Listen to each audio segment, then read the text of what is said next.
PLT Gubernur Aceh Nova Iriansyah Kamis kemarin resmi melantik Muzakar Agani sebagai Bupati Biren pada sisa masa jabatan 2017 hingga 2022 di ruang paripurna DPRK Biren. Muzakar Agani yang sebelumnya menjabat Wakil Bupati Biren menggantikan almarhum Saifanur.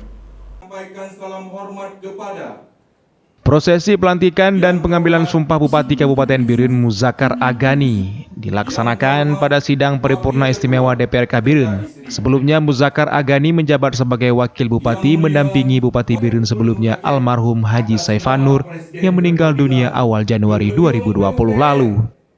PLT Gubernur Aceh Nova Iriansyah mengatakan Bupati Biren yang dilantik hari ini mampu menjawab dan membaca situasi.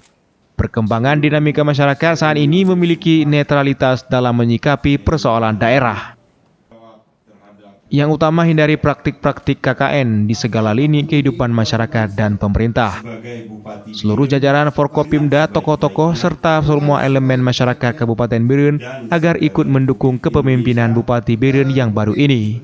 Nova Iriansyah juga menegaskan yang sangat utama prinsip penyelenggaraan good government adalah transparansi, efisiensi, efektivitas, dan akuntabilitas.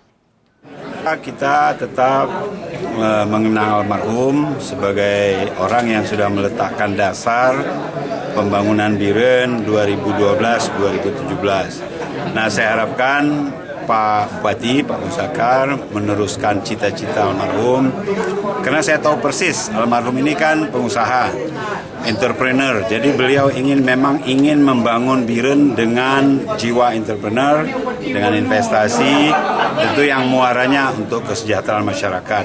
Jadi tetaplah dengan jiwa entrepreneur itu, walaupun Pak Bupati yang sekarang adalah mantan birokrat. Saya yakin Pak Muzakar tahu persis apa yang diinginkan almarhum, sehingga kebijakan itu diteruskan sekurang-kurangnya sampai tahun 2022. Bupati Biren Muzakar Agani dalam sambutannya mengatakan prosesi pelantikan tersebut bukanlah suatu kondisi dan suasana bersukacita atas sebuah prosesi pelantikan jabatan bupati yang baru saja diikrarnya. Tidak ada rasa bangga baginya atas jabatan yang telah diemban hari ini, serta dapat melampaui besarnya kebanggaannya kepada sosok Haji Saifanur selama ia mendampingi beliau sebagai Bupati Biren selama ini. Dari Kabupaten Biren, Musradi iNews melaporkan. Adalah merupakan suatu proses seremoni.